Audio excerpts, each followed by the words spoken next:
The sheriff picked a fight in a diner, unaware the man was a Navy SEAL. The bell above the diner door chimed softly as the man stepped inside, bringing with him the sharp bite of cold air and the faint smell of rain-soaked asphalt. It was just past noon, the kind of hour when the diner was half full, truckers hunched over coffee, a young couple whispering in the corner booth, and a few locals lingering longer than necessary, avoiding whatever waited for them outside. The man paused just long enough to take it all in. No rush, no scanning like a nervous civilian, just a calm, measured presence that didn't beg for attention, but somehow commanded it anyway. He wore a faded brown jacket, sleeves frayed at the cuffs, jeans worn thin at the knees, boots scuffed and old. His hair was cut short, military short, though no one there seemed to notice. His face carried lines that didn't come from age alone, lines earned, not inherited. He slid into a booth near the window, back to the wall without thinking about it. Habit, the kind you don't unlearn.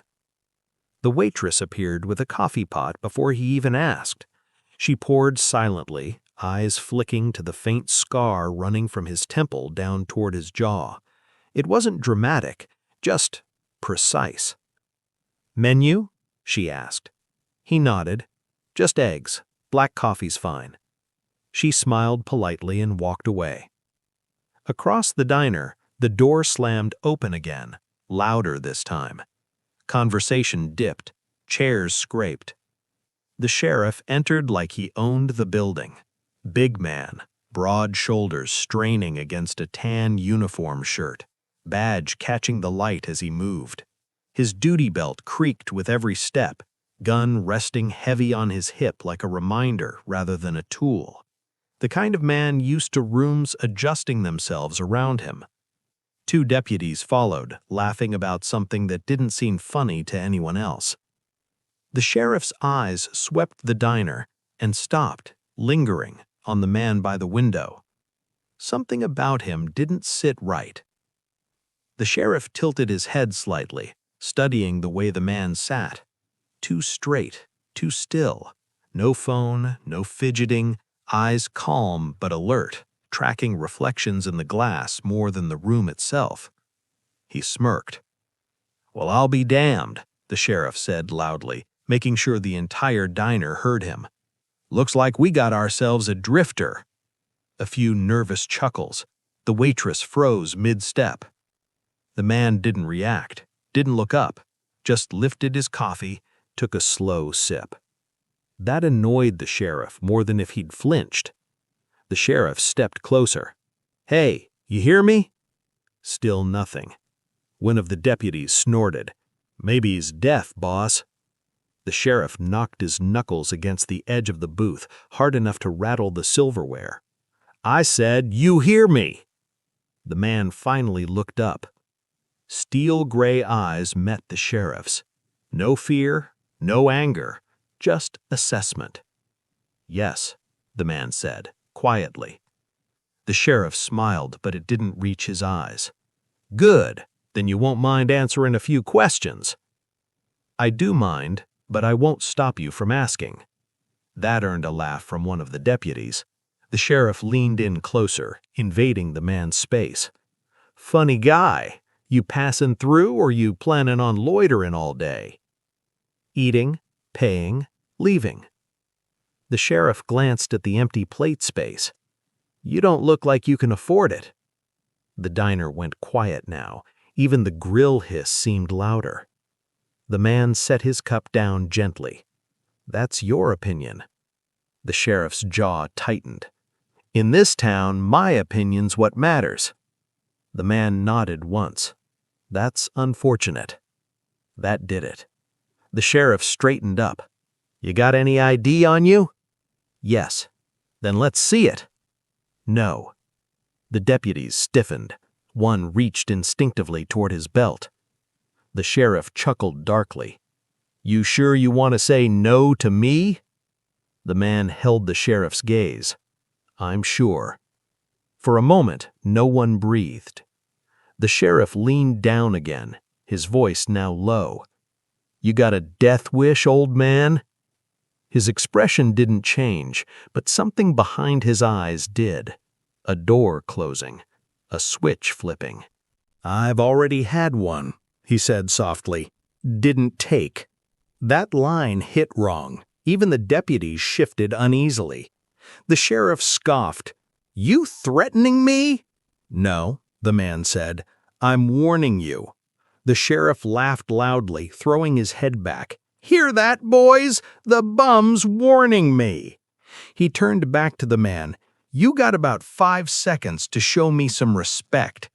The man leaned back slightly, hands visible on the table. "Respect's earned." The sheriff's hand moved. Not fast, not yet, but the man saw it. The twitch, the weight shift, the tell. The world slowed. The man's mind went somewhere else, somewhere dusty and loud and burning. A compound wall at dawn, breathing through a mouthpiece, the hum of rotors overhead, a voice in his ear counting down. He came back just as the sheriff grabbed his jacket. That was the mistake. The man moved, not violently, not wildly, precisely. The sheriff's wrist twisted, pressure applied at a point no civilian knew. The grip broke instantly. The man stood in one smooth motion, rotating just enough to put the table between them. The sheriff stumbled back, shocked more than hurt. The diner erupted in gasps. "What the hell?" the sheriff barked. The man raised one finger. "Stop!" The deputies drew their weapons halfway before realizing they couldn't get a clean line. The man didn't flinch. "You don't want this," he said. The sheriff's face flushed red. "You just assaulted an officer." "No," the man corrected. "I defended myself from one." The sheriff lunged. That was the second mistake. The man sidestepped, hooked the sheriff's arm, and used his momentum against him. The big man hit the floor hard, air exploding from his lungs. The entire diner froze. The man stepped back immediately, hands raised. "I'm done." The sheriff groaned, trying to get up. Then a voice came from the door. "Sheriff!" Every head turned. A man in a dark suit stood there, reins still clinging to his shoulders. Behind him, 2 uniformed military police officers. The sheriff looked up, confused. "Who the hell are you?" The man in the suit stepped forward, eyes locked on the man by the booth. "Sir," he said respectfully, "we've been looking for you." The diner went silent. The sheriff frowned. "You know this guy?" The suited man didn't take his eyes off the seal. "Yes, very well." The man exhaled slowly. "Was hoping to finish lunch first." The suited man nodded. Orders changed. One of the MPs swallowed hard. "Sheriff, you might want to stand down." The sheriff pushed himself up, rage flickering. "This man assaulted me." The suited man finally looked at the sheriff.